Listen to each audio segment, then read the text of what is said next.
बैठिए बैठिए बैठिए, आइए। Thank you. इससे पहले कि ऑडियंस आपसे कुछ क्वेश्चंस पूछे, मेरे माइंड में एक क्वेश्चन आ रहा है। आईएएस में जिनका हो जाता है उनके बारे में तो सब बात करते हैं, जिनका नहीं होता है, जिन्होंने पूरी जान लगाई और जिनका नहीं हुआ, उनका क्या होता है? उनके रिश्तेदार उनकी चिंता करते हैं।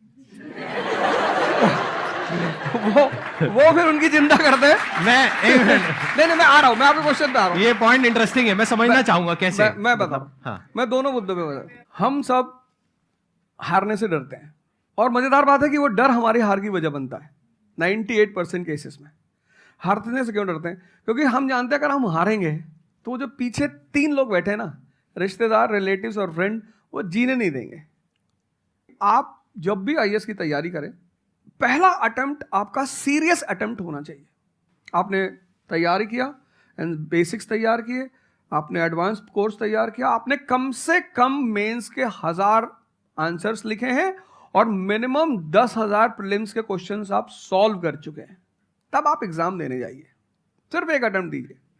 जिसने भी पहला अटेम्प्ट सीरियस दिया उसको दोबारा तैयारी नहीं करनी पड़ती, रिवीजन करना पड़ता है। भाई आप देखो ना, जितने सारे सेलेक्ट लड़के होते हैं उसमें बहुत सारे नौकरी कर रहे होते हैं, जॉब कर रहे होते हैं। कुछ लोग मुझसे पूछते हैं सर जॉब करते वक्त तैयारी हो सकती है? नहीं, जॉब करते वक्त तैयारी तो नहीं हो सकती, जॉब करते वक्त रिवीजन हो सकता है। 3 hours per day, 4 hours per day. तो मेरी एडवाइस ये है, क्योंकि ये एक बहुत रिस्की खेल है ये। मैं खुद ही बाहर हुआ और फिर मैं कितने लोगों को देखता हूं जो 5-5, 6-6 अटेम्प्ट के बाद बाहर होते हैं। तो जिनको भी इस गेम में शामिल होना है, एक अटेम्प्ट सीरियसली आपका होता है, बहुत अच्छा है। आपको मैक्सिमम रिस्क लेना है तो आप 2 ले लो, उसके बाद अपना काम शुरू करो। जो आपका सेकंड लाइन थॉट था, कोई लॉयर बनना चाहता है, कोई मेडिकल लाइन में जाना चाहता है, कोई मतलब जो भी आप एंटरप्रेन्योर बनना चाहते हैं, आप करो, लेकिन अपने वो रिवीजन वाले 4 आवर बचा के रखो।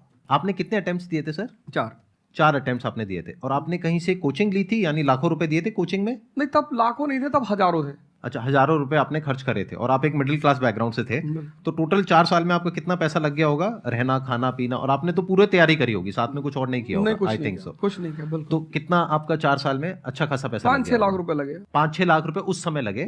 आज के समय पे अगर किसी को कोचिंग लेनी है तो आई थिंक इससे 3-4 गुना, 5 गुना आराम से लगेगा। आराम से लगेगा। तो 15-20 लाख रुपए उस इंसान का लग गया, और वो है एक मिडिल क्लास बैकग्राउंड से। अब वो कहीं ऐसा तो नहीं कि वो ना यहाँ करा ना वहां करा 4-5 साल बाद? हाँ, वही मैंने कहा कि अब आप, जब हमारे समय तो ठीक था, अब आप रिस्क पूरा नहीं ले सकते। You have to be cautious. अब इनको कॉशियस होना पड़ेगा कि ठीक है, जैसे बड़े सारे लड़के क्या करते हैं, वो 1-2 अटेम्प्ट ऐसे ही देते हैं। अब तो इनके पास 6 अटेम्प्ट है, ओबीसी हैं तो और ज़्यादा है, SC ST हैं तो और ज़्यादा है। और मैं कहूँगा आप किसी भी कैटेगरी से आते हैं, आप 2 अटेम्प्ट से ज़्यादा कभी मत मानिए। ये पॉइंट बहुत अच्छा है कि आइडियली आपको अपने माइंड में ये रखना है कि एक ही अटेम्प्ट है मेरे पास में, मैक्सिमम अगर आपकी फैमिली अफोर्ड कर सकती है तो 2 अटेम्प्ट है। उसके बाद में अपने काम पे ध्यान देना है और इसको एज अ रिवीजन की तरह देखना है, मतलब इसको साथ साथ में चलाना है। ये नहीं कि अपने 5 साल या 6 साल लाइफ के सारे यही निकाल दिए और सारा पैसा घर वालों का लगा दिया, या उन्होंने खेत बेच दिया या लोन ले लिया। ऐसी बहुत कहानियां मैंने सुनी है सर लोगों की, और बहुत ही दर्द होता है ऐसी कहानियां देख करके। ऐसे लोगों की जो कहानियां हैं वो उसको सुन करके बहुत बड़ी प्यारी चीज है। हमने कुछ वर्ड्स को बड़ा नेगेटिव बना लिया है। जैसे अब बच्चा है 2 साल का, उसको तो फियर होता नहीं, उसे कुछ पता नहीं, उसने कोबरा देखा, जाके पकड़ लिया। वो तो बाद में घर वालों ने देखा तो पता चला कि भैया कोबरा पकड़ के घूम रहा है। लेकिन हम बड़े हो गए ना, अब हम कोबरा देखेंगे तो वो हमारी बॉडी की जो मैकेनिज्म है वो हमें वार्न करेगी, अलर्ट करेगी। That is natural fear. वो अच्छी चीज है। जिस चीज की आप बात कर रहे हो वो फियर नहीं है, वो ओवर थिंकिंग है। आज का जो युवा है वो फियर से परेशान नहीं है, वो ओवर थिंकिंग से परेशान है। अब ये ओवर थिंकिंग क्यों है, उस फैक्टर पे आते हैं। ओवर थिंकिंग की वजह क्या है? ओवर थिंकिंग की वजह यह है कि आज का समाज इतना एक्सपैंड कर चुका है। You are outside your house, तुमको तुम्हारी दोस्त मिल गई कि मैं कल लंदन से आई, क्या लाइफ है लंदन में यार, और मैं तो ये कर रही वो कर रही। आपको लगा हम ही पागल है यार, आईएएस की तैयारी कर रहे। फिर शाम को किसी फ्रेंड का फोन आ गया कि मैं तो अब ऑस्ट्रेलिया जा रही हूं, मैं तो वहीं सेटल हो जाऊंगी। 90s में हमारे पास इतने स्कोप नहीं थे। हमारी जो लाइफ थी वहां ओवर थिंकिंग इसलिए नहीं थी, आपने भी सर देखा होगा, क्योंकि हमारे पास इतने स्कोप नहीं थे। आज तुम्हारी जनरेशन में यू हैव मल्टीपल फील्ड्स, मतलब इतने सारे फील्ड्स ओपन है। तो जब तुम घूम के चारों तरफ देखते हो और तुम देखते हो कि तुम्हारे ही साथ के लोग बड़ी सारी फील्ड में एक्सेल कर रहे हैं, काम कर रहे हैं, अर्न कर रहे हैं, तो तुम्हारा दिमाग भागना शुरू करता है। फिर क्या होता है, हमारे पेरेंट्स हमसे ज्यादा ओवर थिंकिंग करते हैं, क्योंकि बड़े हमको लेकर कॉशियस होते हैं। हाँ। एक हमने ओवर थिंकिंग की, हम अपना संभाल लें किसी तरह। हम घर के अंदर गए, मम्मी रो रही है कि वो निशा मिली थी, 20 लाख का पैकेज है उसका। दूसरा प्रेशर तुम्हारे ऊपर आ गया। ये जो प्रेशर हम मल्टीपल फेस करते हैं, तो एक तुम्हारा प्रेशर, एक माँ बाप का प्रेशर। पता लगा बुआ जी ने रात में फोन कर दिया, क्या कर रही हो जी? तुम सारे लोग प्रेशर से लड़ रहे हो इस वक्त, मल्टीपल फ्रंट पे। ये कोई फियर उयर नहीं है। ये प्रेशर दूर कैसे होगा, इस पे थोड़ी सी बात कर ले। जहां इंटरनल ताकत है वहां कॉन्फिडेंस है। आज का युवा क्या कर रहा है? बादाम का तेल लगा रहा है, बादाम की क्रीम लगा रहा है, बादाम का साबुन लगा रहा है, खा रहा गुटखा।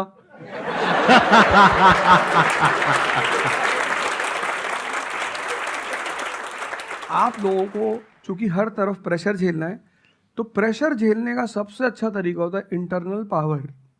तभी तो मैं जहां भी जाता हूं एक चीज रिपीट करता हूं, योगा करो, ध्यान करो। ध्यान करोगे मन ताकतवर हो जाएगा।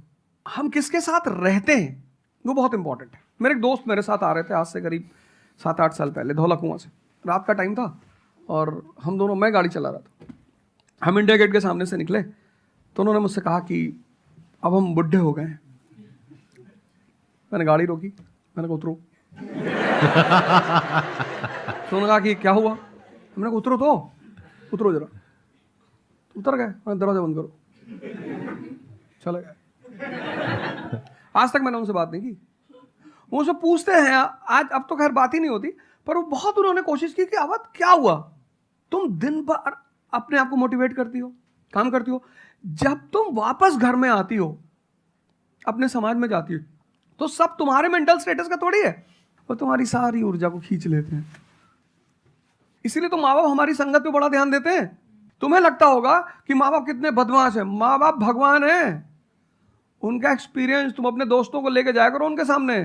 कोई अल्ट्रासाउंड क्या करेगा जितना माँ बाप करते हैं? कोई स्कैनर क्या करेगा? सही बात है, देख के। कोई फोटो कैमरा क्या फोटो खींचेगी, देख के बता देते हैं। बहुत बहुत दुष्ट है ये। इसकी आंख के नीचे देखो, यहाँ निशान है, बहुत दुष्ट है ये। और वो लॉजिक भी बड़ी अच्छी सी देते हैं, कोई कुछ भी देते हैं लेकिन बड़ा अच्छा सा लॉजिक देते हैं। तो ये हमारे साथ होता है। इसलिए हमें पहले गुरुकुल भेजा जाता था, और आज की हमारी सोसाइटी इसको सिर्फ नेगेटिव दिखाई पड़ रहा है। मैं अभी अब घर गया था, हमसे लोग कह रहे भैया 24 का चुनाव लड़ोगे? मैंने कहा यार पॉलिटिकल पार्टियां कह रही कि तुम सीधे प्रधानमंत्री बन जाओ। अननेसेसरी परेशान किए हुए, अननेसेसरी दूसरों से मत। और ये एक जगह का नहीं है, ये यूनिवर्सल हो चुका है। तुमने कह दिया कि मैं आईएएस की तैयारी कर रही हूं, अरे नहीं होता किसी का। तिवारी जी की लड़की दी थी, 2 साल बाद पागल हुई। तुम इतने डिप्रेस समाज में रह रहे हो। वो तो महेश्वरी जी जैसे लोग हैं जिन्होंने बहुत लोगों को जिंदा कर रखा है।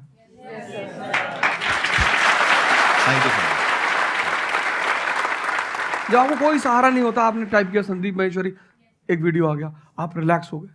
जब आप इन्हें सुनते हो तो आपका टेम्परेचर हाई होता है। तो एक ही आदमी को आप सुनते हो ना जिससे टेम्परेचर हाई हुआ, हमको सुन लिया कुछ ज्यादा ही हाई हो गया। लेकिन 2 लोगों को छोड़ दो, 3 लोगों को छोड़ दो, 4 लोगों को, ऐसे 10-12 लोग हिंदुस्तान में है, पॉपुलेशन 1 बिलियन 50 करोड़। तो तुम 10 लोगों को सुनो और बाकी जो तुम्हारे साथ 500 जुड़े हैं वो तुम्हें तो नीचे ले जा रहे हैं। इससे बचो, अपनी सर्कल को थोड़ा सा रिजर्व करो।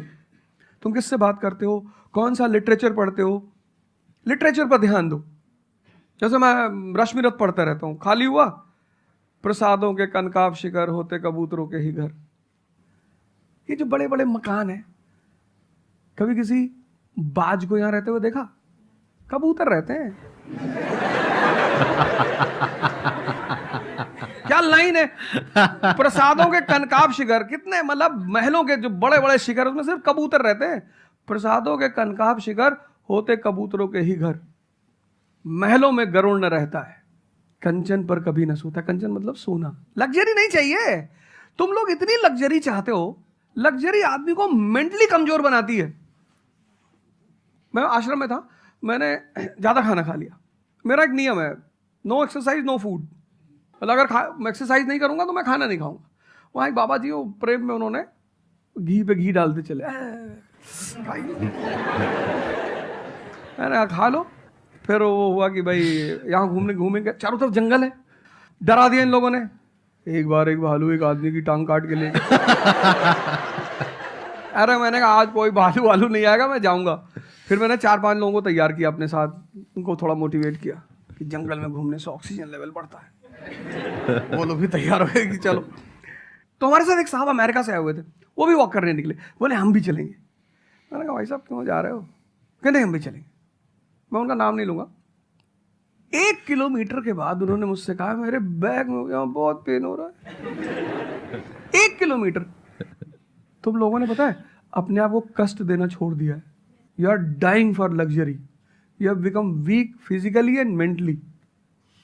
थोड़ा सा कष्ट दो अपने आप को, थोड़ा टेम्परेचर हाई रखो, थोड़ा बड़े टेम्परेचर वालों के साथ रहो। हमने अपने आप को कष्ट, हम कौन सी नॉवेल पढ़ रहे हैं? Half girlfriend. अच्छी है, अच्छी है, अच्छी, मैं ये नहीं कह रहा हूं, मैं कुछ बोल देता हूं। अच्छी है मतलब आपने पढ़ी है।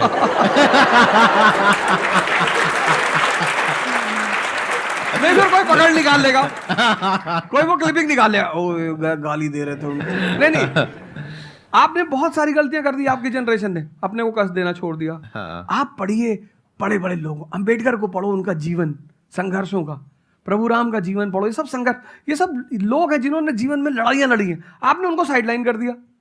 आप राणा प्रताप के बारे में कुछ जानते ही नहीं हो, आपको वो पोएम याद ही नहीं है, खूब लड़ी मर्दानी वो तो झांसी वाली रानी थी। आपको तो एक चीज बता दी, twinkle twinkle how I wonder. आप वंडर किए जा रहे हो पूरी जिंदगी में।